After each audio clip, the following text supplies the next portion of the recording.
집사입니다.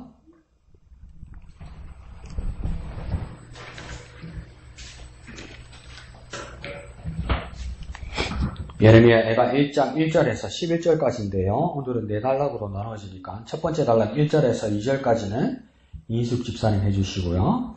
그 다음 3절, 4절까지는 우리 김은희 집사님 3절, 4절 해주시고 그 다음 5절, 7절까지는 우리 이금 집사님 해주시고 나머지는 우리 다 같이 읽도록 하겠습니다. 네. 슬프다. 이 성이여 전에는 사람들이 많더니 이제는 어찌 그리 적막하게 앉았는고 전에는 열국 중에 크던 자가 이제는 과부같이 됐고 전에는 열방 중에 공주였던 자가 이제는 강제 노동을 하는 자가 되었도다. 밤에는 슬피 우니 눈물이 뺨에 흐름이요. 사랑하던 자들 중에 그에게 위로하는 자가 없고 친구들도 다 배반하여 원수들이 되었도다. 예. 유다는 한란과 많은 호란 가운데 사로잡혀갔도다. 그가 열국 가운데에 거주하면서 쉴 것을 얻지 못하며 그를 핍박하는 모든 자들이 궁지에서 그를 따라잡았도다. 시온의 도로에서 슬퍼하며 절기를 지키려 나아가는 사람이 없음이로다. 모든 성문들이 적막하며 제사장들이 탄식하며 처녀들이 근심하며 시온도 공고를 받았도다. 네. 그의 대적들이 머리가 되고 그의 원수들이 형통하면 그의 죄가 많음으로 여호와께서 그를 공고하게 하셨습니다. 어린 자녀들이 대적에게 사로잡혔도다. 딸 시온의 모든 영광이 떠나가니여 그의 지도자들이 꼴을 찾지 못한 사슴들처럼 뒤쫓는 자 앞에서 힘이 없이 달아났도다. 예루살렘이 환난과 유리하는 고통을 당하는 날에 옛날의 모든 즐거움을 기억하였으며 그의 백성이 대적의 손에 넘어졌으나 그를 돕는 자가 없었고 대적들은 그의 멸망을 비웃는도다. 다 같이요. 예루살렘이 크게 범죄함으로 조소거리가 되었으니 전에 그에게 영광을 돌리던 모든 사람이 그의 벗었음을 보고 업신여김이여 그는 탄식하며 물러가는도다.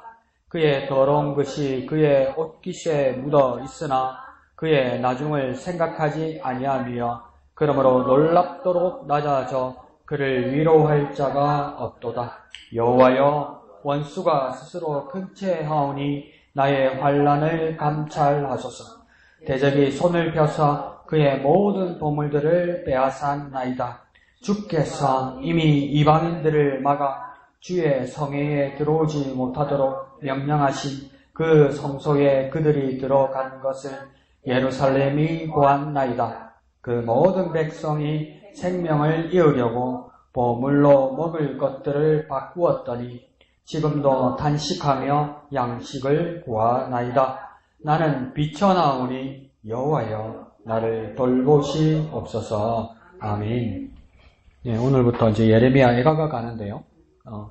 우리가 그 세 달을 시작하면서 열왕기 상을 안 보고 하부터 보았다, 그죠? 그래서 열왕기 하를 보고 또 갑자기 그러니까 역대 상하를 안 가고 예레미야 애가를 가니까 이게 어떻게 진행되는 걸까 보지만 시대적 상황으로는 맞습니다, 이게. 왜냐면 열왕기 하가 북이스라엘과 남유다가 멸망하는 상황이 나왔잖아요, 그죠? 근데 예레미야서의 배경이 어떻게 됩니까? 마지막 왕들의 상황이잖아요. 그러고 나서 이제 왕국이 멸망하는 걸 다 보았죠, 예레미야서에서도. 그러고 나서 예레미야 애가는 뭐냐면 멸망한 왕국을 보면서 부른 슬픈 노래란 말이에요.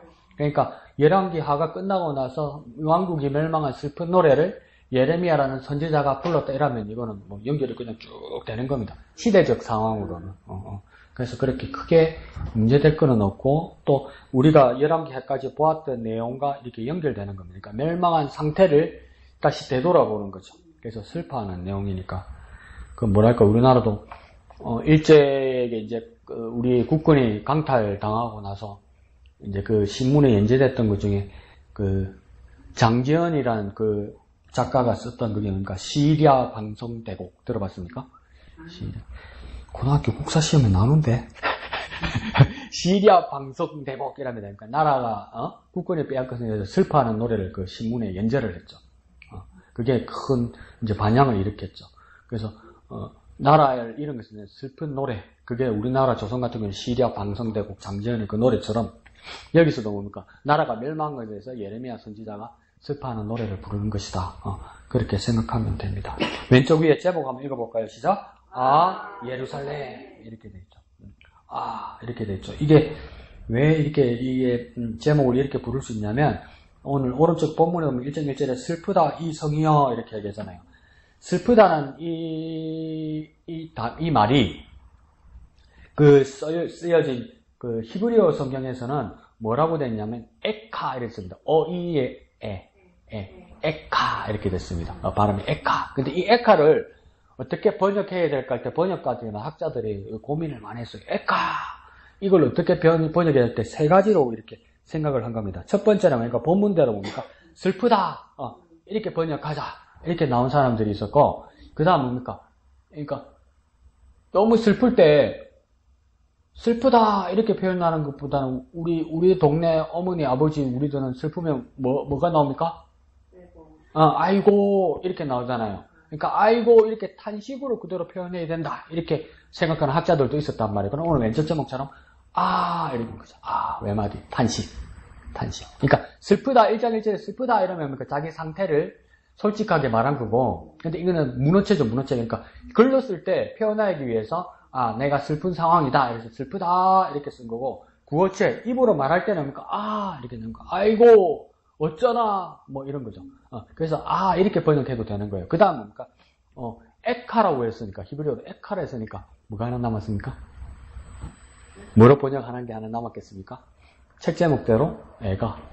근데 이게 슬픈 노래란 뜻입니다. 에카하고 뭐 같은 번역의 연관이 있다. 전혀 근거 없습니다. 그냥 제 생각에 이러면 기억하기 쉽겠다.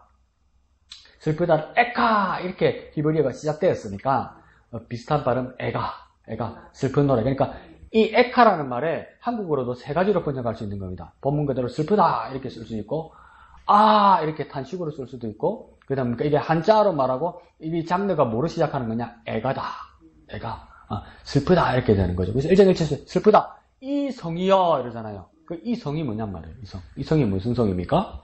그렇죠. 예루살렘이죠. 그러니까 성이라 말할 때는 이게 뭐냐면 도시, 지방 이런 말입니다. 그러니까 우리나라는 나라, 도, 시, 군, 동, 읍면 이렇게 가잖아요. 근데 이 도 단위가 중국에서는 성 이렇게 됩니다. 성.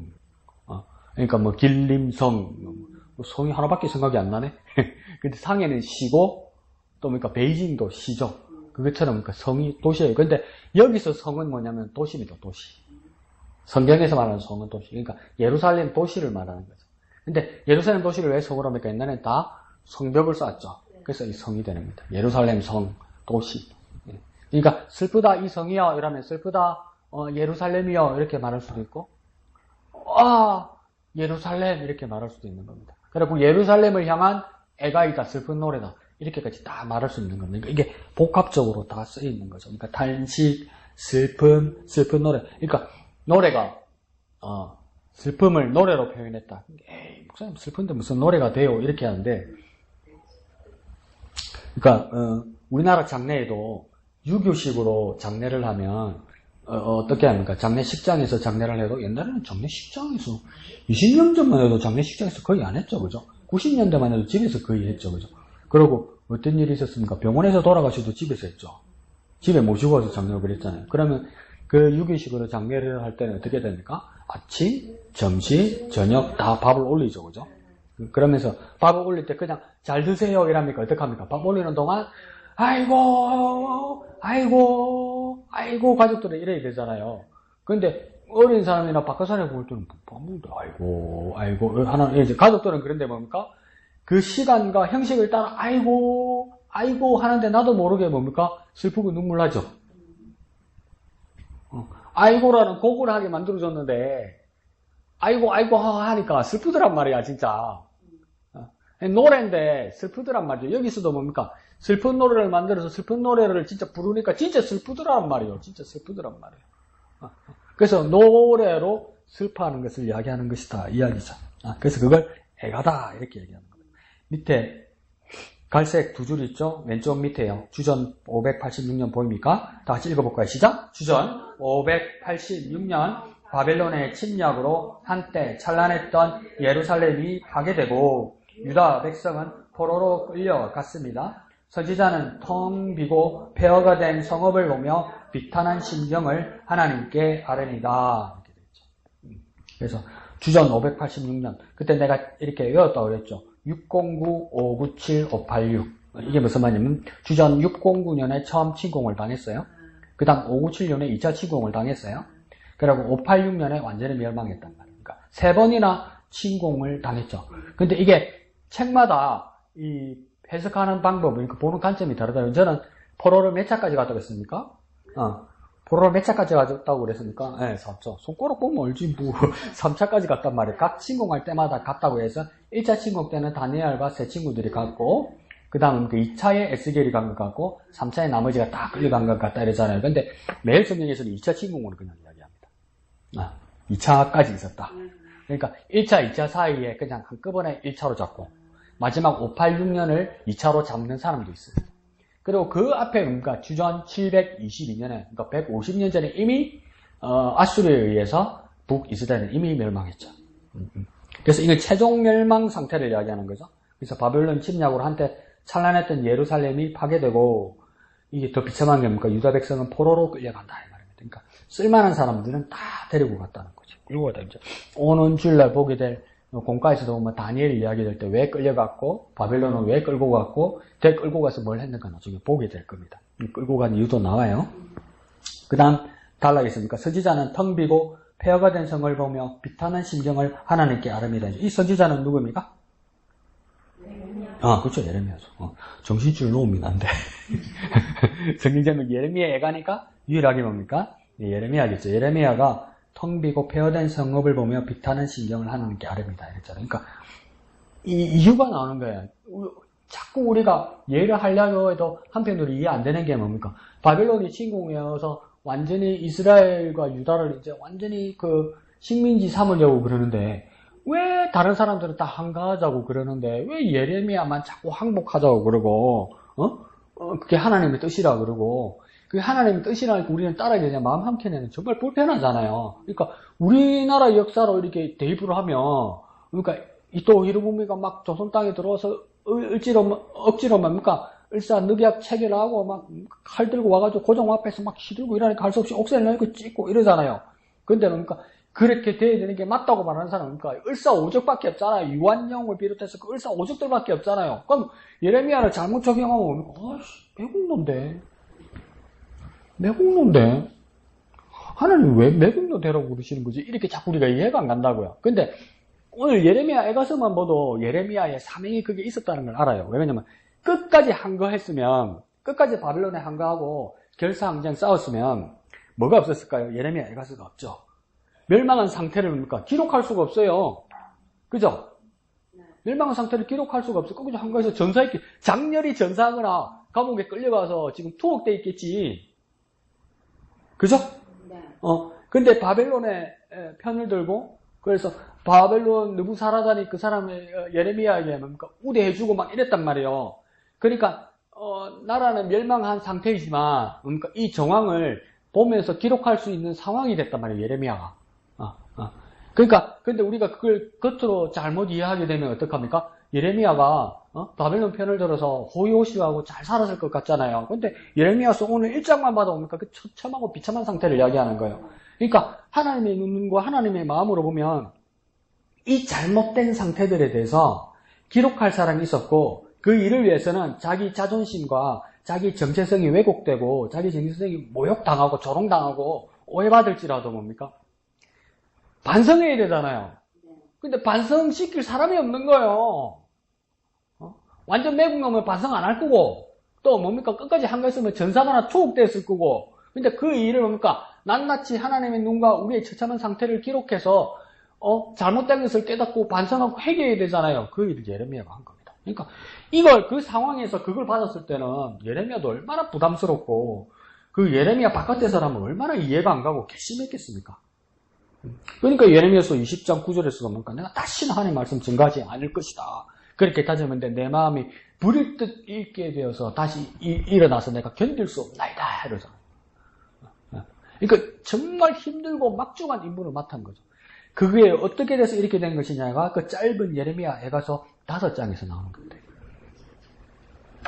그러니까 우리가 이해할 수 없는 일들, 그렇지만 하나님이 주신 사명. 근데 나는 이해가 안 되고 나는 접수가 안 돼요. 내 마음이 접수가 안 돼요. 그런데도 뭡니까? 우리는 따라야 되는 거예요. 왜요? 따르고 나서 나중에 하고 나서 보면 뭡니까? 하나님께서 무엇인지 나중에 깨닫게 되는 것이죠. 그래서 순종하는 게 좋지만 순종이 안 될 때가 있어요. 내 마음이. 순종이 안 되면 요나처럼 하나님 앞에 얻어맞고 나서도 굴종이라도 해야 돼요. 더 안 맞으려고. 몇 대 맞고 나니까 너무 아프거든. 그래서 억지로 굴종이라도 해야 돼요. 굴종을 하게 되기 시작하면 그게 습관에서 복종할 수 있어요. 복종하다가 하나님의 뜻을 깨닫게 되면 내 스스로 순종할 수 있어요. 그러니까 굴종, 복종, 순종까지 나아갈 수 있어요. 바로 순종하면 좋겠지만 그러면 굴종이라도 시작해야 돼요. 에이, 하나님 나는 아닙니다. 나는 한번 한다면 하는 사람이고요. 한번 아닌 건 아닙니다. 그래 살면 안 돼요. 하나님께서 그래 살면 안 돼요. 하나님하고 나하고 수준이 다르잖아요. 내 수준에 얘기가 안 맞다고 하나님 틀렸다 그러면 안 되잖아요. 이론적으로 말씀드리는 겁니다. 강 목사님이나 잘하라면 나는 할 말은 없습니다. 그렇지만 그건 정확한 하나님 뜻입니다. 굴종이라도 해야 돼요. 억지로 무릎을 꿇려서 야 임마 해 이러면 그렇게라도 해야 돼요. 하다 보면 그게 굴종이 계속 익숙해지다 보면 복종까지 돼요. 군대에서 그러니까 충성하고 열정식 차려도 하고 땅에서 빨빨 기고 그럼 순종하는 애가 어디 있어요? 그냥 하는 거지. 굴종하다 보면 첫 주에 가서는 굴종하죠. 거기다가 한 1, 2주 지나면 복종하죠. 더 안 맞으려고. 근데 이제 막 하죠. 하다가 뭡니까? 나중에 어떻게 합니까? 순종하죠, 순종. 순종까지 할까요? 군대에서. 근데 우리 하나님 뜻을 알면 뭡니까? 순종할 수 있습니다. 참 신기해요. 송집사 아들 지훈이가 군대 가서 군 생활한다는 게 너무 신기해요. 지네 엄마도 지도 어떻게 생각하냐면 지훈이가 기면증이 있는 줄 알았어요. 기면증. 아침에 깨우면 못 일어나요, 얘가. 그 누구 닮았겠어? 지네 엄마 닮았지. 자, 근데 얘는 더 심해서 뭐냐면 때려도 이렇게 바로 앉아있지를 못해요. 잠이 들면 그냥 막 쓰러질 정도로 자요. 늦게까지 자잖아요. 그래 자면 군대 가서 어떡하고 안 됐긴데 나 혼자 속을 치고 타령하면 어떡하지 지고 이랬거든요. 내일 모레 제대입니다. 내일 모레 제대. 적응도 하고 내일 모레 제대입니다. 2월인가 뭐 제대래요. 네? 네? 네? 그러니까 굴종이라도 하면 복종하게 되고 복종하게 되면 그 뜻을 깨달아서 순종하게 되는 겁니다. 하나님 앞에서 우리가 굴종이라도 해야 돼요. 정말로 뻗팅기면 안 돼요. 뻗대면 안 돼요. 굴종이라도 하세요. 무서워서 굴종이라도 하세요. 그러면 복종하게 되고 순종하게 됩니다. 그걸 예레미야 예가에서 우리가 한번 봅시다. 예. 우리 이양대 집사님 이야기 한번 들어볼까요? 예. 요즘 우리부터도 보니까 왕들의 이야기로 시작해가지고 이제 막 불순종에 뭐 이렇게 해서 이렇게 하는 거를 하고 이제 수요일 되고 이제 목요일 이제 들었다면서 이제 완전 또 바뀌어져 버렸잖아요. 예레미야 예가로 또 나가다 보니까 참 또 이렇게 또 어렵게 나갔지만 그래 제가 오늘은 여기 8절에서 11절 말씀을 해가지고요. 네. 네, 괜찮아요. 하세요. 네. 제목을 통해서 제가 이거 접근회를 받은 건데, 네. 제 고백, 고통, 토로, 구원, 호소. 네. 요걸로 통해서 오늘은 네. 이렇게 또 큐티를 하면서. 그래, 하루 일어나서 이렇게, 이제 말씀을 이렇게 읽으면서, 어쩔 때는 잠결에 이렇게 뭐 그냥 어린 뭉텅이를 이렇게 할 때도 참 많이 있었던 것 같은 것을 오늘도 회개하는 시간이 되었고요. 네. 또 어쩔 때는 어설프게 오늘은 막 그냥 이렇게 해서 가는 시간도 있었고 그렇지만 또 감사한 거는 수요일, 금요일날 이렇게 하면서 우리가 또 주일날을 통해서 이렇게 큐티를 하는 이런 시간을 통해서 또 집중하는 시간도 있게 하시네. 또 하나님께 감사했고 그래요. 그러면서 오늘 이 말씀을 이제 제 고백, 고통, 토로, 구원, 호소를 통해서 그래요. 제가 좀 더 이제 큐티를 하면서 조금 이제 좀 더 집중하자. 이렇게 좀 더 또 세밀하게 좀 들어가면서 이렇게 했으면 하는 마음도 있었고요. 그러면서 저는 그래서 이렇게 하면서 이제 제일 마지막 11절 말씀에 나는 비천하오니 여호와의 말을 돌보시옵소서 이러면서 오늘 또 기도의 제목이기도 하였습니다. 그래서 저도 참 이렇게 큐티를 한다고 하지만 부족한 것이 참 많았구나. 이렇게 또 이렇게 또 하나하나 또 배우는 것도 또 하나 좀 있구나 하는 것을 생각하면서 오늘은 요 제목에 대해서 또 이렇게 은혜 받는 시간이었습니다. 네, 좋습니다. 그래서 마지막 단락에서 8절에서 마지막 단락까지 편집자가 세워놓은 소제목들은 죄를 고백하고 고통을 토로하고 구원을 호소한다 이럽니다. 그러니까 예레미야가 왜 바벨론에 항복해야 했고 항복하라고 말하고 항복한 이유가 뭔지가 나오는 겁니다. 그러니까 우리나라 일제식 강점기의 친일파하고는 다른 관점이 뭐냐면 친일파들은 일본에 항복해야 되는 게 뭡니까? 일본에 항복하면 행복하다는 거였죠. 자기들의 모토는. 근데 여기서 예레미야는 뭐냐면 바빌론에 항복해야 된다. 근데 항복하고 나서 항복해도 뭡니까? 멸망한다는 것은 하나님 뜻에서 정해진 거예요. 그 멸망한 상황을 바벨론에게 항복했지만 뭐라고 해야 하냐면 이렇게 멸망한 원인을 뭐라고 고백하는 겁니까? 우리 죄 때문이다. 요걸 정리해주기 위해서 그랬다는 것이죠. 그러니까 죄를 고백한다. 그래서 8절에서도 뭡니까? 예루살렘이 크게 범죄하였다. 가장 큰 원인은 범죄 때문이라고 이야기하는 거예요. 하나님 앞에 죄를 지었기 때문에 이 비참함, 이 비통한 일이 일어난다는 거죠. 그래서 뭡니까? 정확하게 범죄했기 때문에 어떤 일들이 일어난다고 이야기하는 겁니까? 고통스럽다는 거예요. 고통스럽. 근데 예레미야 입장에서는 뭐가 더 고통스러우냐면 죄 때문에 고통스러운 것도 있지만 9절에 보면 그의 들어온 것이 그의 옷깃에 묻어 있으나 그의 나중을 생각하지 아니하며 그러므로 놀랍도록 낮아져도 그를 위로할 적 없다. 뭐 이렇게 나오잖아요. 그러니까 9절 상반절만 봐도 그의 들어온 것이 그의 옷깃에 묻어 있으나 그의 나중을 생각하지 않는다. 이게 죄의 모습이라는 거예요. 그러니까 당장은 달콤하고 당장은 좋다는 거예요.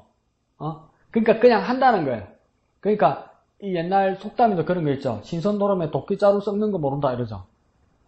그러니까 나무꾼이 나무하러 올라갔는데 그러니까 먹고 노는데 정신이 팔려가지고 그러니까 도끼자루 썩을 때까지 먹고 놀았다는 거 아니에요. 여기서도 뭡니까 이스라엘 백성들도 그 더러운 것을 즐기다 보니까 나중을 생각하지 않는다는 거예요.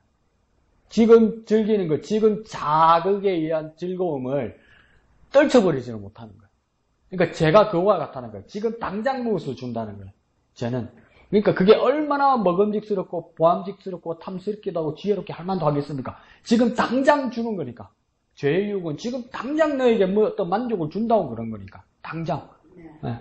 근데 예레미야는 뭡니까? 그 범죄가 그 나중을 생각하지 않는다는 거예요. 나중 심판을 생각하지 않고 지금을 즐긴다는 거예요. 그러니까 나중 하나님의 판단을 생각하지 못한다는 거예요. 최종적으로 하나님 앞에 서야 될 것을 생각하지 못하게 만든다는 거예요. 하나님 앞에 나중에 서야 될 것을 생각하지 못하게 하는 것이 무엇입니까? 죄인데 그 죄는 지금 당장의 즐거움을 준다는 거예요. 지금 당장은 뭐가 같을까요? 그러니까 이게 뭐가 같을까요? 그러니까 모기가 물렸어. 모기가 크게 물렸어. 네? 근데 피부가 안 좋아서 크게 물려가지고 크게 부풀었어. 그러면 눈앞에 연고는 무파스가 있어요. 여기. 근데 여름에 하루씩 게으르면 어떡합니까? 덥고 짜증나니까 이렇게 보고 있다가 누가 불러도 이렇게 하려도 더워서 안 보려고 그러죠. 근데 저기 물파스가 있어. 물파스 가지러 가기 싫은 거야. 그러니까 긁기 시작하는 거야. 왜 긁습니까? 시원하라고 긁죠. 근데 계속 긁죠. 더 웃기는 인간들 어떡합니까? 신바르죠. 신발라서 또 어떡합니까? 손톱으로 십자가 만들죠. 그럼 낫는다. 낫습니까? 덧나죠. 제가 그와 같아요. 약을 발라야 되는데 게으름 부리고 비참해서 지금 당장 가려운 것을 이겨내려고 긁어요. 당장 시원한 것 같죠? 더 가렵고 더 아프고 덧나죠. 제가 그와 같단 말이에요. 나중을 생각을 못해요. 나중을 생각을 못해요. 나중을. 그럼 또 써나면 되죠. 쟤는 목이다. 집에 가서 뭐 이게 먹고. 그 나중을 생각하지 못하는 거예요. 나중을. 그래서 그 고통을 호소하는 것은 그러니까 여호와여 원수가 스스로 큰 채하오니 나의 환난을 감찰하소서. 아니 구원 호소구나 이건. 그래서 그 고통을 뭐냐면 10절에서 11절 상반절까지 나옵니다. 그죠? 대적은 어떻게 했다고 합니까? 10절에 보물들을 뺏어갔다고 이야기하고, 이방인들은 어떻게 했다고 합니까? 주의 성에 들으지 못하게 했는데 뭡니까? 들어갔다 이 말은 뭡니까? 하나님 앞에서 의식을 따라 절차를 따라서 하나님께서 만들어 놓은 자격을 따라 성전에 들어와야 되는데 없이 뭡니까? 막무가내로 들어왔다는 게 뭡니까? 침노했다는 것이죠. 침투해왔다는 것이죠. 약탈하러 들어왔다는 것이죠. 모욕하고 모독하러 들어왔다는 것이죠. 그러니까 우리 자신을 하나님 앞에서 돌아볼 때 예배의 순서가 왜 중요하냐면 하나님 앞에 나와왔을 때 뭡니까? 우리는 거룩하신 하나님 앞에 나와간다는 것을 결코 잊어서는 안 되는 거예요. 우리를 구원하시는 하나님이 맞는데 그 하나님은 어떤 하나님이냐면 우리가 예배의 자리로 들어올 때 거룩하신 하나님이다. 거룩하신 하나님을 정말 쉽게 한번 이야기해 볼까요? 하나님 깨끗하신 분이란 말이에요. 그걸 의롭다고 이야기하게 되죠. 그러니까 의롭다는 것은 절대적이란 말이거든요. 옳고 옳은 것이 절대적이라는 뜻이거든요. 절대적으로 옳으신 그분입니까? 거룩하시다. 깨끗하시다는 거예요. 근데 나는 어떤 사람입니까? 안 거룩하고 안 의로운 사람이란 말이에요. 부정하고 뭡니까? 불의한 사람이란 말이에요. 어떻게 그러면 하나님 앞에 나가죠? 그럼 또 그러니까 무식이 용감하죠. 띠밀이면 됩니다. 이래도 띠밀이면 되는 게 아니고 더러운 죄인인 내 모습을 발견해서 하나님 앞에 나아가서 제 용서함을 구해야 되잖아요. 근데 그게 구약성경의 성전에 들어갈 때는 그 절차가 정확하게 아주 복잡했단 말이에요. 근데 그러니까 무시하고 들어가요. 그럼 거룩하신 하나님과 부딪혀요. 신성모독이죠. 근데 그 영혼들은 나중에 어떻게 되는 겁니까? 하나님께 심판을 받게 되겠죠. 근데 그러니까 유다가 멸망하기 시작하니까 하나님 내버려 두는 거예요. 그 모독하는 거예요. 그 모독하는 걸 보는 게 이방인이 주의 성소에 들어갔다. 함부로 들어갔다 이거죠. 11절에는요. 그 고통의 모습이 모든 백성이 생명을 이으려고 보물로 먹을 것을 바꾸었다. 그런데 뭡니까? 지금도 탕식하면 양식을 구한다. 양식을 구하려고 보물을 바꿨는데 양식이 풍족하지 못하다. 제대로 잊지 못하다. 안 그러면 사기당했다는 거예요. 그냥 그 상태일까? 한번 고민을 했어요. 근데 11절 중반에 보물로 먹을 것을 바꿔야 될 때 이 보물이 뭘까? 이 보물이 뭘까? 금은 폐물일까? 시집 올 때 받은 걸까? 우리 아들 돌반지일까? 야, 저희 어릴 때만 해도 도둑이 있었어요. 많았어요. 집에 들어오는. 그래서 내 돌반지를 가져갔대요. 그래서 더 크니까 못 떼지다는 사람이 항상 생각하죠. 진짜 도둑이 가져갔을까? 우리 엄마, 우리 아버지가 자꾸 왜 그 이야기를 나한테 할까? 진짜 도둑이 가져갔을까? 못됐죠. 근데 여기서 보물은 뭘까? 내가 가지고 있는 소중한 것을 말할까? 그렇게 생각할 수도 있어요. 근데 보물로 먹을 것을 보물로 먹을 걸 바꿀 수 있죠. 먹어야 되니까, 살아야 되니까 집에 있는 것을 내다 팔아야죠. 그 이야기일까? 이 보물이 뭘까? 이스라엘 역대 왕들도 어떻게 하면 살려고 뭔 짓 했습니까? 성전과 자기 왕궁과 성전에 있는 것을 뺏겨서 팔았죠. 조공을 바쳤죠. 이거 하나님 성전에 있는 거 갖다 팔았을 거예요. 안 그러면 하나님께 드려야 될 것을 뭡니까? 팔았을 거예요. 그러니까 하나님 것을 바꾸어서 세상 것으로 바꾸어 쓰려고 그랬단 말이에요. 하나님 팔아서 하나님께 드려야 될 것, 안 그러면 하나님께 있는 것을 가져와서 도둑질해서 어떻게 합니까? 내 먹을 것, 내 살 길을 찾았다는 거예요. 세상에서 살 길을 찾았다는 거예요. 근데 그 살 길이 사라지지가 않더라 이 말이에요. 곽 목사님 순 네 생각 아니고 순 네 생각입니다. 근데 양식을 구하니까 뭡니까? 양식이 없더라. 목사님 이거는 인플레이션 이야기하는 거 아닙니까? 물가가 너무 올라오면 그 말도 맞습니다. 세상이 엉망진창이 되어버린 거예요. 그게 고통의 현실화를 이야기하는 거예요. 내 영적인 죄만을 말하는 게 아니라 내 영적인 죄가 하나님 앞에 말씀대로 영적인 하나님 말씀을 제대로 지키지 않고 범죄하니까 실질적으로 이 비참한 상태가 나타나더라 이 말이에요. 이게. 그러니까 이것 따로 아니에요. 세상 것 따로 하나님 앞에서 따로 이게 아니란 말이에요. 연결되어 있다는 거죠. 같이 되어 있다는 거죠. 그렇게 나타났다 이런 거죠. 그러면 구원의 호소는 뭘까? 두 번 나오는 것 같아요. 9절 끝에 보면 뭡니까? 9절 보면 가운데 보면 여호와여 원수가 스스로 큰 지하오니 나의 환난을 감찰하소서 이렇게 되어 있죠. 그러니까 이걸 내가 어떻게 줄을 쳐놨냐면 여호와여 감찰하소서 이렇게 해놨어요. 여호와여 감찰하소서. 이게 구원의 호소죠, 그죠? 그 다음 이양주 기사님이 말씀하신 것처럼 맨 밑에 줄에 뭡니까? 여호와여 나를 돌보시옵소서. 이 두 번 이렇게 하나님께 구원을 호소한 거죠. 앞에는 뭡니까? 가운데 여호와여 나를 감찰하소서. 그 다음 뭡니까? 맨 밑에 여호와여 나를 돌보시옵소서. 그러니까 감찰하소서는 뭘까요? 조사하시고 살펴주십시오. 내 상황을 조사하시고 살펴주십시오. 나는 떳떳하다 이 뜻 아닙니다. 그런 뜻이 아니라 지금 행정부나 경찰이나 검찰에 있는 감찰부 이 감찰을 그런 의미를 말하는 것이 아니라 그럼 다 죽지 뭐 하나님이 기준으로 감찰하면 뭐 살놈 어디 있어요? 니나 나나 다 죽지 뭐. 근데 여기서 감찰한다는 건 조사하시고 나를 좀 살펴주십시오 이런 뜻이에요. 더 확정적으로 맨 끝에 뭐랍니까? 나를 돌봐주십시오. 이 말합니까? 나 보호해 주십시오. 나 보호해 주십시오. 이게 뭡니까? 구원의 호소라는 거죠. 근데 가운데 다 먹었으니까 대적은 빼앗아가고 이방인들은 함부로 하나님의 성전에 들어와서 모독하고 백성들은 뭡니까? 바꿔먹고 이러더란 말이야. 근데 진짜 기도해야 될 거 뭡니까? 주님 밥 주세요. 주님 건강 주세요. 주님 내 대적들을 물리쳐 주세요. 주님 저 꼴보기 싫은 놈, 잘못된 예배 자리에 온 놈들 다 쫓아내주세요. 그거보다 더 중요한 건 뭡니까? 여호와여 나를 감찰하시고 여호와여 나를 돌봐주시옵소서. 이게 중요한 거죠. 이게. 하나님 앞에서 직접 내게 구하는 일이에요. 하나님 앞에서 구하는데 우리는 다 뭡니까? 기도하는데도 우리 가만히 보면 하나님 내 건강 주세요. 하나님 내 돈 주세요. 하나님 나의 가족에 뭘 주세요 이러잖아요. 근데 알고 보니까 나도 가만히 기도하다 보니까 이 내가 아닌 거라. 그러니까 하나님 나에게 건강을 주세요. 하나님 나에게 부유함을 주세요. 하나님 나에게 행복을 주세요 이러잖아요. 돈이 나입니까? 아니요. 행복도 내가 아니야. 내가 돈을 쓰는 거고 내가 행복을 누릴 수 있지만 돈은 나가 아니고 행복도 내가 아니야. 그죠? 근데 그거 달라고 그래. 하나님한테 달라고 내 거 아닌 거 달라고 이야기하고 있어. 내 거 아닌 거 달라고 이야기하고 있어. 하나님 내 거 아닌 거 달라고 그러고 있어. 내 거 아닌 거. 근데 지금 오늘 예레미야 기도자는 뭐라고 이야기합니까? 나를 감찰하시고 나를 돌보도록. 좀 이기적인 사람이라도 내 자신에 대해서 하나님 앞에 기도하란 말이에요. 내 자신에 대해서. 그거 뭐야? 싹 다 빼먹냔 말이에요. 내가 그러고 있더라는 거죠. 내 자신을 돌봐주시고, 내 자신을 감찰해주시고, 나와 함께 해주시고, 이거 안 한 지가 너무 오래됐어. 그죠? 그럼 또 말고, 너 똑바로 또 그건 따난기고, 고슴도치 너 따놨구나. 따난 거고, 그거는 뭐 더 이상 하나님 구할 건 없고, 이제 엑스트라로 이렇게 돼.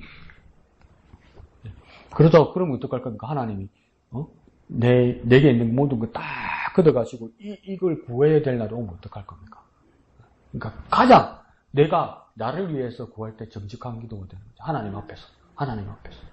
그때 그러니까 왜 그렇습니까? 그게 이기적인 것이 아니라 하나님과 나의 1대1의 관계가 되잖아요. 그런데 돈, 부요, 건강 구하면 그러니까 하나님과 나 사이에 돈이 끼어들고 부요가 끼어들고 행복이 끼어들고 내 인생의 만족이 끼어들잖아요. 다른 제3의 것이 끼어든단 말이에요. 그건 뭐죠? 강국사는 그거 안 구한단다. 나만 구해야지. 아닌데, 나도 헷갈리네. 그러니까, 근데 예레미야는 그러지 않더라. 그러니까 예레미야의 사명이 정말 막중하고 무겁죠. 얼마나 오해받았겠어요. 얼마나 나쁜 사람 속에 들었겠어요. 오늘 목사님께서 저에게 가르쳐 주실 때도 보니까, 진짜 하나님 뜻대로 살면 세상 사람들이, 와 저렇게 유별나노 이런단 말이야. 왜 저렇게 하노? 다 같이 기분 좋게 가족들이 모여서 밥 먹는데 그러니까 자, 그러면 옛날 같으면 그러니까 아버지나 엄마가 탁 가운데서 가지고 아들 기다리고 또 자, 밥 먹자! 이러면서 숟가락 딱 들면 아들이 딱 그다음 착착착 먹고 예의 바른 집이 되는데 그러니까 이제는 엄마가 아빠가 탁 오면 뭡니까? 이러더라면 엄마 아빠가 서로 한번 기도를 하네. 와주라노. 자꾸 이질감을 느낀단 말이에요. 근데 그걸 뭡니까? 뿌리 박아야 된단 말이에요. 네. 아니, 내가 어른이고, 내가 그리스도인인데, 내가 우리 가정에 내가 중심점인데, 내가 왜 세상에 맞춰줍니까? 왜 그냥 밥 먹게 합니까? 왜 그냥 기도 안 하고 살게 합니까? 왜 그냥 예배 안 하고 살게 합니까? 나는 해야지. 그래서 그게 참 어려운 일이면서도 목사님 말씀에 아직도 기억나는 게 목사님 그 스승님이었던 우영훈 목사님 같은 경우에는 그 집안에 상이 났을 때 조상집에 가면 한 상 쫙 나오면 뭡니까? 소주 나오고 맥주 나오고 뭐 담배 한 갑 나오고 뭐 고스톱 핫도 풀어주고 담요 깔아주고 이래 하는 거잖아요. 그러니까 집안에 뭐 교회 다니는 사람도 있지만 안 다니는 사람도 있잖아요. 그러고 뭐 밤새 화투 치지면 고마워하잖아요. 같이 밤새워주는 거니까. 근데 막 우영훈 목사님 고함 지르면서 그랬다잖아요. 어디 목사 뭐가지 떼려고 지금 작정하고 왔냐고. 목사 집안에서 이게 뭐 하는 짓이냐면 다 쫓아냈다잖아요. 그 미안해서 나가는 사람도 있겠지만 돌아서서 얼마나 요구하겠어요. 얼마나. 그렇다고 타협하지 않는단 말이에요. 그럼 좋은 소리 듣겠습니까? 안 듣죠. 그래도 하다 보면 뭡니까? 아, 저 사람은 밥 먹기 전에 기도해야 된다 그러면 뭡니까? 기도하기 싫어도 기다려야 된다. 아, 저 사람은 주일날 아침에 어디 가자 하면 안 된다. 일요일날 저 사람은 예배한다. 아, 예배하는 사람이다. 이게 그러니까 딱 바뀌어야 된다고. 가족도 놀러 가는데 아, 내 예배 뭐 1년 52주인데 한 번 빼먹고 막 가자 같이 가자 이러면 얼마나 깔보겠습니까? 내가 가져갈 때, 저 교인도 세상으로 가져갈 때 얼마든지 내 말에서 끌려올 수 있는 사람이라고 가족들이 생각하지 않겠어요? 네. 목사님 오늘 저에게 그런 말을 해주죠. 이금주 사님이 그렇게 말씀해 주셔서 마음이 이렇게 좀 울적했는데, 해안극장 길 건너 농협중앙이 이제 문 닫는다고 그러잖아요. 이제 고객이 줄어드니까. 근데 그 해안극장 길 건너 농협중앙회가 아주 유서가 깊은 데거든요. 중앙시장 상인들에게도 유서가 깊은 곳이지만 나는 두 가지로 기억하고 있어요. 내 눈으로 직접 보지는 못했지만 우리 목사님이 처음에 예수님 믿고 나서 정말 막 뭐 작은 일이라도 막 하려고 그럴 때 목사님이 뭡니까? 처음 예수 믿고 나서 그 열심히 있어서 주일학교 애들, 여름 성경학교 애들 막 와서 막 하면 옛날에는 딱 그 마룻바닥이잖아. 그러면 애들 뭐 여름 성경학교 즐겨하면 그 애들이 뭐 신발 딸딸이 딱 집어 던지고 막 가자니 가면 신발 엉망 아니요. 그 냄새 나는 거 목사님 다 이렇게 나왔다. 그거부터 했단 말이야. 근데 어느 날은 뭡니까? 우영원 목사님이 이렇게 진해 시내를 이렇게 쭉 지나가는데 보니까 어떤 젊은 애가 진해 고등학교 체육복을 입고 해양극장 길 건너 농협중앙에서 씻기지도 않는데 전도하더라는 거예요. 예? 씻기지도 않는데. 지금 여기서 여러분 중앙신 앞에 전도하라 하면 하겠습니까? 창피해서 안 하지. 목사님 따라가면 하지. 이래서 이러지. 안 해요. 근데 막 시키지도 않는데 그 고등학생이 진해 고등학교 그 옷을 입고 하더란 말이지. 네? 그 우영우 목사님 막 내리에 박혀서 전도사 차일 때 우리 목사님 찾은 거잖아요. 목사님이 했단 말이에요. 우리 목사님이. 이건 뭐야? 진해 고등학교 하면 우리 목사님 말고 누가 있겠어. 그 했단 말이야. 그게 농협중앙의 그 자리란 말이야. 네?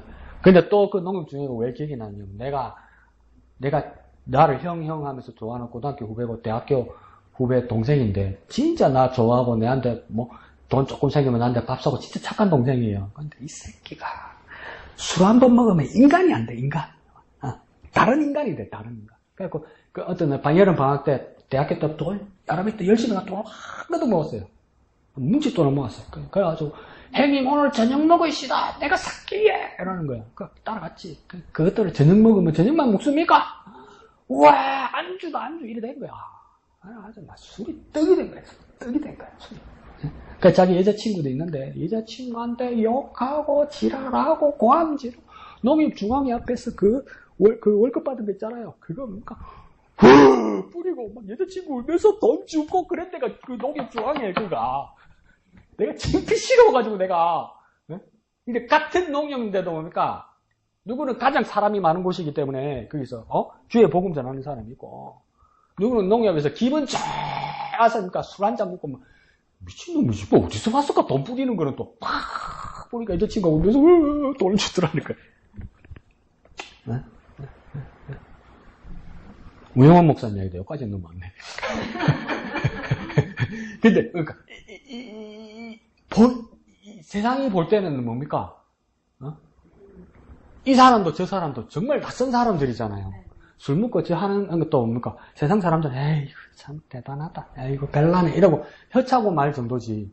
근데 더 껄끄러운 사람은 누구입니까? 전도주의 돌리는 사람이 더 껄끄럽죠. 세상 사람들은. 그런데도 그 사람은 어떤 사람입니까? 복음 전하는 사람이란 말이에요. 우리의 모습이 그렇게 구분되어야 된다면, 그렇게 구분되고 이런 사람이라고 인식되기 시작하면 세상 사람들도 어느 순간에 그 사람은 그런 사람이라고 한번 적고 바라봐 준단 말이에요. 그게 나중에 알고 보니까 뭡니까? 거룩이라. 하나님이 인정하시는 거룩이라. 세상과 구분되는 거룩이라. 근데 우리는 이제 우리 삶의 모습이니까 안 거룩됐죠. 안 거룩. 어쨌든 맞춰서 살아야 됩니다. 세상 맞춰서. 유별나게 믿으면 안 되고 어쨌든 맞춰서 살아야 되는 거죠. 그런 모습에서는 뭡니까? 예레미야도 엄청 다른 사람이었죠. 엄청 다른 사람이었죠. 유별나고 하나님 말씀해라는데 참 듣기 싫고 말도 안 되는 소리고 아직도 그러잖아요. 전도지 그거 돌려갖고 전도되라.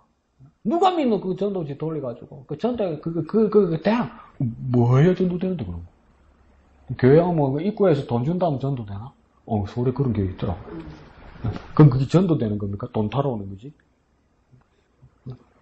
그게 미련하고 안 된다고 그럴지라도 그겁니까? 하나님 그걸 들어 쓰시겠다는 거 아니에요. 이동호 목사님 그 이야기 해주셨어요. 지금은 없어졌지만 그러니까 그 여호와 중이 옛날에 집집마다 가면서 전도했죠. 얼마나 우리 귀찮았습니까? 예수 믿는 사람이랑 안 믿는 사람이랑 막 미워하고. 이동 목사님 그 얘기했어요. 여호와 증인들도 안 돼요. 집집마다 찾아가고 전도 쉽게 안 된다는 거 안 돼요. 근데 그 사람들이 어떻게 믿는 줄 아세요? 10만 명 중에 한 명, 100만 명 중에 한 명이라도 믿으면 된다는 거예요. 근데 우리는 그냥 가면 안 된다 이러는 거예요. 우리 그래서 여호와 증인은 뭡니까? 와, 끈질기게 전도하는 사람 바뀌어버렸잖아요. 그런데 뭡니까? 요즘 교회 다니는 사람 전도 안 한대. 이제 이래 바뀌어버리면 어떻게 돼요? 고민되죠? 고민되면 안 하려는 것 같은데. 예, 좋습니다. 예, 목사님. 네, 저는 그 5절에 있는 말씀이요. 예. 어린 자녀들이 대적에 사로잡혀도다라는 말씀이에요. 예. 이 모든 것들이 어떻게 보면 5절에 기록되어 있는 말씀처럼 죄 때문에 원수들이 형통하면 그의 죄가 많음으로 죄 때문에 그 활동성이 있는 성이 이렇게 조용한 곳이 되어졌고 배반과 조롱이 있는 곳이 되어졌고 그리고 어린 자녀들이 대적에게 사로잡혔다라고 하는 이 말씀들에 보면 이제 그 땅이 꿈꿀 수 없는 땅이 되어졌다라고 하는 그 말씀으로 이렇게 느껴졌어요. 근데 그게 비단 예루살렘뿐만 아니라 지금 우리들 현실들 속에서 그런 거 아닐까?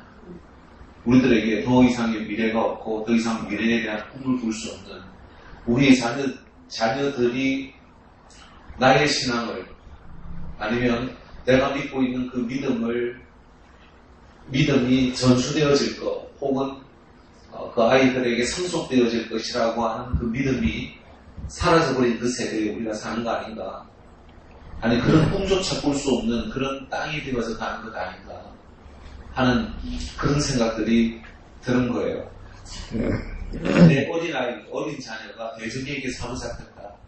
그것만큼 꿈꿀 수 없는 소망이 없는 그런 것이 없음에도 불구하고 그것이 죄 때문임에도 불구하고 우리는 그 부분들 속에서 옴짝달싹 못하는 우리들일 때가 많다라는 거죠.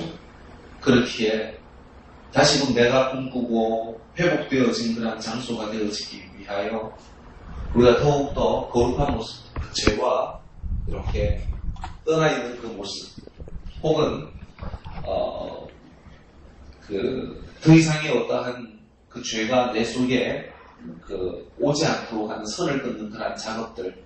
그래서 내 자녀들이 다시금 풀려나고 내 자녀들에게 다시금 꿈을 볼 수 있고 그래서 우리의 다음 세대에 꿈을 볼 수 있는 어떤 그런 모습이 되어져야 되겠다 그렇게 구상했습니다. 네, 감사합니다. 그래서 어린 자녀들, 그 우리의 미래죠, 미래. 그러니까 우리는 일단 그러니까 어떤 사람들은 그렇게 이야기합니다. 그 신봉자들도 전통을 중시 여기는 우리나라 사람들도 유교는 종교가 아니라 어떤 가르침이나 관점이라고 말하는 사람도 있죠. 그래서 유교가 아니라 유학이 될 수밖에 없다. 그렇게 말하기도 하죠. 공자의 논어에 보면 공자에 그렇게 물어봤죠. 사후의 세계가 어떻게 되는 것입니까? 그때 공자가 아주 유명한 말을 하죠. 내가 이 세상 사는 것도 다 모르는데 죽어서 어떻게 될 줄 내가 어떻게 알고 있느냐 이렇게 이야기를 해요. 공자가. 그러니까 내 현실을 깨닫는 것도 벅차다고 이야기했죠. 그런데 유교 종교로서의 유교도 무엇을 자기들이 꿈을 꾸고 믿냐면 연결되는 영생을 이렇게 신념을 가집니다. 이게 무슨 말이냐면 그래서 유교가 강한 가문에서 뭘 봅니까? 후사가 아주 중요하고 후사정에 있어도 아들이 참 중요합니다. 왜요? 대를 이어야 되는 거죠. 왜 대를 이어야 됩니까? 나는 죽어도 내 성씨와 내 DNA가 그 다음 자손, 그 다음 자손, 그 다음 자손으로 넘어간다는 것이겠죠. 그걸 그냥 영생으로 생각하는 거예요. 그러니까 우리의 교훈, 우리의 신념, 우리의 가훈이 다음 세대로 계속 넘어가는 것. 그걸 자기들은 이제 연장되는 것을 영생이라고 생각하는 거죠. 근데 우리는 그리스도인들에게는 어떤 것이겠습니까? 이 세상을 살아가는 우리 후손들에게 넘겨주는 뭐가 있어야 되겠습니까?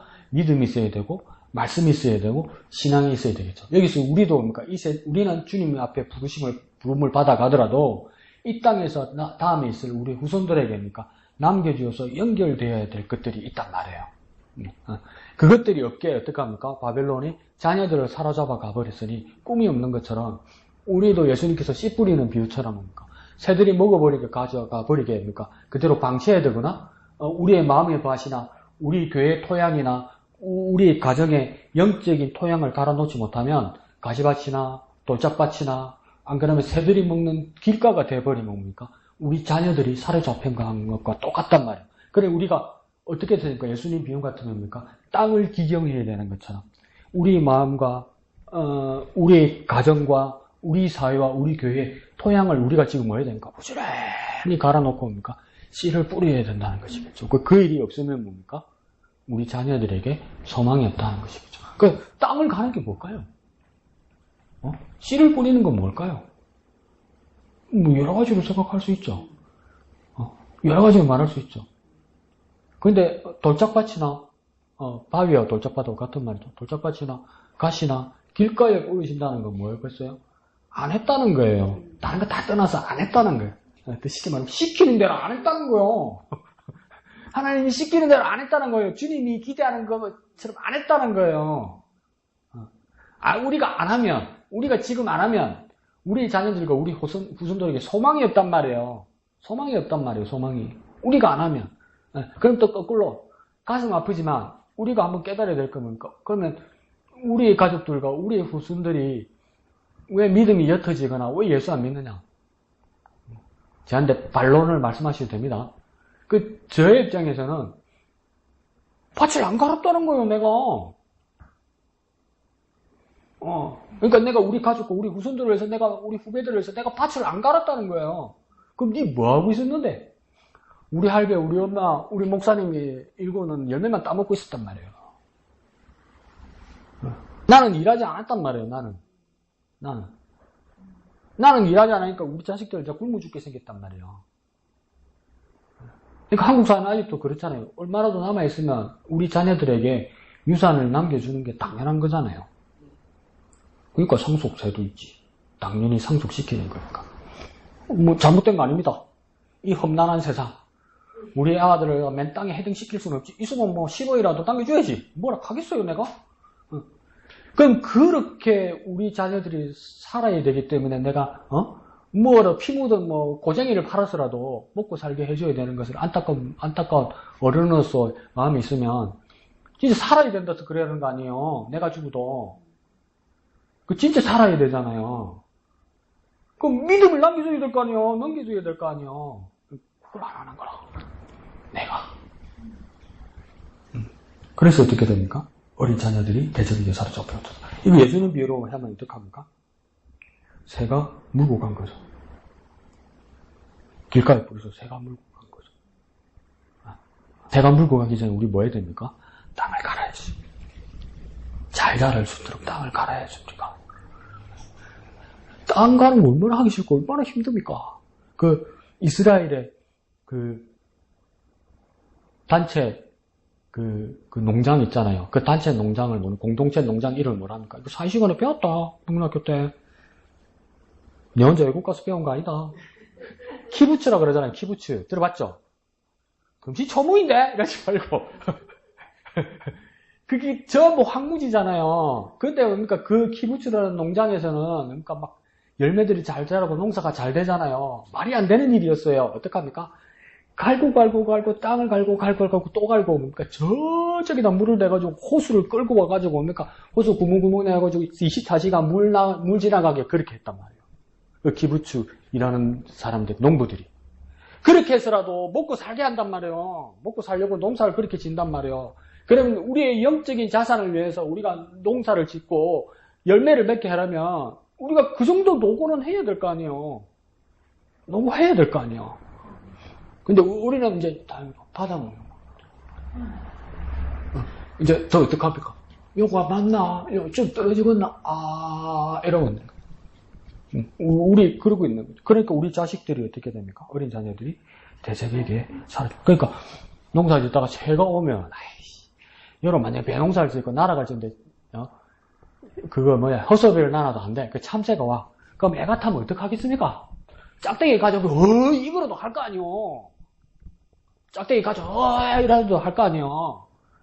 근데 내가 만약에 농경한다고 이렇게 해놨어도 우리 자녀들이 위한 영적 자산으로 이렇게 갈아놨어도 악한 마귀가 새가 와서 이렇게 하면 이거라도 해야 될 거 아니요. 그것도 안 해. 그것도 안 해. 먹는갑다 이러면 안 된단 말이에요. 근데 마지막은 딱 그런 것 같습니다. 마지막은 이렇게 이야기죠. 4절에 보면 시온의 도로들이 슬퍼하며 절기를 지키러 나아가는 사람이 없음이로다. 모든 성문이 적막하며 제사장들은 탄식하며 처녀들도 근심하며 시온도 공고를 받았다. 예루살렘 성이 이렇게 된 거예요. 슬퍼하고 적막하고 탄식하고 근심하고 공고를 받았다 이러는 거예요. 이게 뭡니까? 목사님 말씀하신 거죠. 지금으로 따지면 뭡니까? 예배처가 되겠죠. 예루살렘은 그 당시에 뭡니까? 6월절, 맥추절, 초막절 하나님께 절기되는 축제의 자리였단 말이에요. 근데 그 아무것도 없고 폐허가 되어버렸단 말이에요. 그러니까 예배터가 뭡니까? 텅텅 비었다는 거예요. 그래서 누가복음 18장 8절에서 예수님이 뭐라고 합니까? 탄식하면서 내가 말세에 믿음을 보겠느냐 이렇게 말하잖아요. 그러니까 말세에는 뭐가 많이 없다? 믿음이 많이 없다. 그리고 말세에 또 있으면 뭐가 식어지리니? 사랑이 식어지리니 이렇게까지 말씀하시잖아요. 그 탄식이 말세라고 하니까 세상의 마지막에 내가 믿음을 보겠느냐. 그러니까 세상의 마지막에 믿음이 없어진다는 말도 되지만 내가 세계라고 따질 때, 내 자신을 돌아볼 때, 내가 처음 주님을 만났을 때보다 내가 믿음이 옅어졌으면 내 마음의 상태가, 내 영혼의 상태가 믿음이 옅어졌으면 그게 말세란 말이에요. 내가 내 자신을 쳐다보면서 말세인지 아닌지 판단할 수 있단 말이에요. 믿어도 적당하게 믿고 미쳐도 적당하게 미쳐야지 그러고 있으면 말세인 거예요. 말세. 내 모습과 내 말이요. 아직도 뭡니까? 내가 중학교 때 고등학교 때 기도원 올라가고 수련회 갔었고 부흥회 갔을 때 은혜 받은 거 지금 나이 50, 60 넘어가는데 아직도 그 이야기하고 있으면 목사님 말씀하신 것처럼 노루몽댕이 두드리 팽겨가지고 고깃국이라고 부르고 있으면 그게 옛날 이야기면 지금 내 모습은 그 옛날 이야기만 하고 있으면 내 영혼의 상태가 말세란 말이에요. 왜요? 믿음이 옅어지고 있으니까. 그러니까 경각심을 느껴야 돼요. 경각심을. 세상이 이렇게 역사적으로 이렇게 돌아가니까 세상이 끝이 다가왔다 이렇게 보는 계산법도 있지만 내 상태가 하나님 앞에서 내 믿음의 상태가 축제도 없고 예배도 없고 적당하게 믿으려고 그러고 옛날엔 그랬지 지금은 그러면 안 되지 지금은 나는 신사니까 이러면서 믿음이 약해지고 있으면 나라는 세계가 말세가 되었단 말이에요. 그래서 주님이 나에게 믿음을 찾으려고 하실 때 내게 믿음이 없단 말이에요. 이게. 근데 목사님이 지적하실 때 뒷절에서 볼 때는 뭐까지 영향을 미치는 겁니까? 우리의 자녀들, 우리의 후손들, 우리의 미래까지 다 뭡니까? 그 영향을 미친다는 거예요. 그러니까 이 막 처참한 이야기예요. 예레미야는 정말 처참한 이야기예요. 그러니까 그걸 회복하기 위해서는 이양들 선생님 지적하신 것처럼 다시 한번 주님께 돌아와서 여호와여 나를 돌보시옵소서. 여호와여 나를 감찰하시옵소서. 그 자리로 돌아가야 됩니다. 그 가정은 왜 돌아갑니까? 하나님과 나의 1대1의 관계가 되겠죠. 하나님 나와의 1대1의 관계에서 다른 거 아무것도 좀 끼워 넣지 않는 아주 순수한 관계가 될 수 있도록 그렇게 돼야 됩니다. 그 모습을 우리 가족들과 우리 자녀들이 볼 때, 뭡니까? 나의 유산이 되는 거예요, 여러분. 내가 물려줄 유산이 되는 거예요. 내가 물려줄 유산을 갖게 되는 거예요. 황희정 목사님이 90살 넘어서까지 사시다가 돌아가시면서 여러 소문들이 많았습니다. 그래서 그분이 알츠하이머 치매가 있었던 것 같기도 하다고 이야기합니다. 그래서 엉뚱한 말씀도 많이 하셨다고 그럽니다. 그래서 모시던 사람들이 충격을 받기도 했다고 그래요. 그럼 뭐 충격 받을 일이 뭐 있어요? 아파서 그러는 건데. 근데 그러면서도 황희정 목사님의 마지막 유언이 공개된 마지막 유언이 뭔지 아세요? 그 90살 그분 석학이에요, 여러분. 미국 프린스턴 신학교 나왔어요.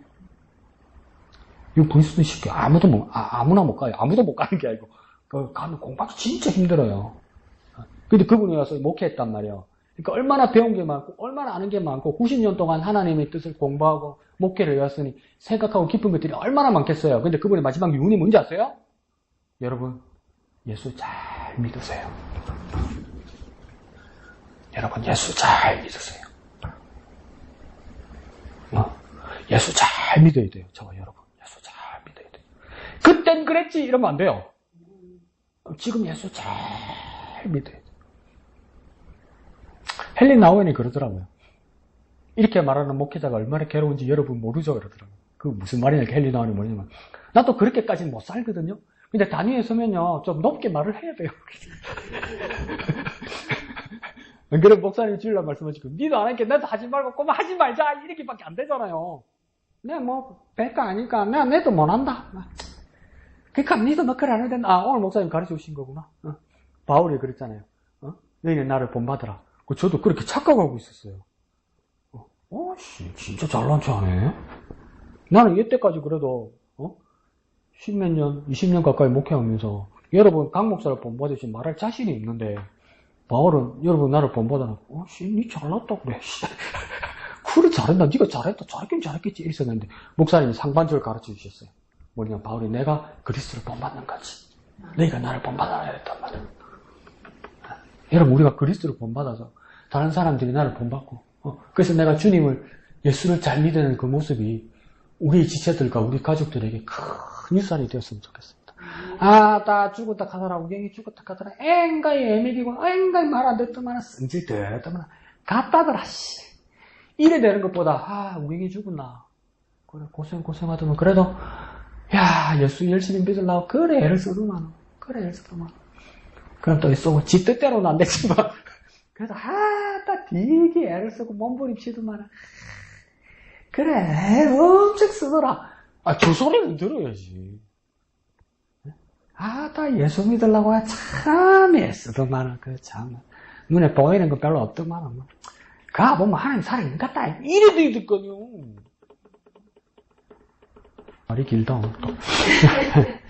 그렇게 놀라운 유산을 나눠주는 저와 여러분 되시기를 거룩하신 예수님 이름으로 축원드립니다.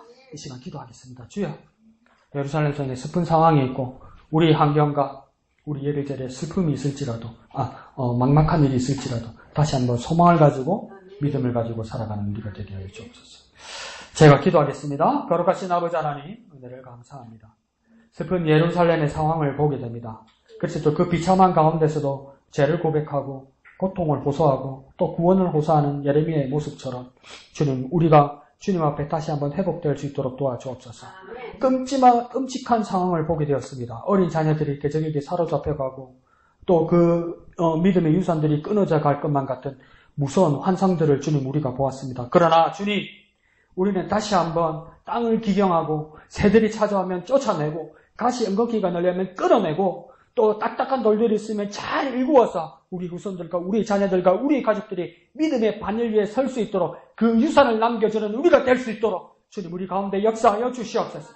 나의 하나님, 우리를 감찰하여 주시고 나의 하나님, 우리를 돌봐주시옵소서. 우리 가운데 역사하셔서 위대한 목양교회의 유산을 남겨주는 믿음의 사람들에게 축복하여 주시옵소서. 모든 것을 감사드리며 거룩하신 예수님의 이름으로 기도합니다. 아멘. 하늘에 계신 우리 아버지의 이름을 거룩하게 하시며 아버지의 나라가 오게 하시며 아버지의 뜻이 하늘에서와 같이 땅에서도 이루어지게 하소서. 오늘 우리에게 일용할 양식을 주시고 우리가 우리에게 잘못한 사람을 용서하여 준 것 같이 우리 죄를 용서하여 주시고 우리를 시험에 빠지지 않게 하시고 악에서 구하소서. 나라와 권능과 영광이 영원히 아버지의 것입니다. 아멘.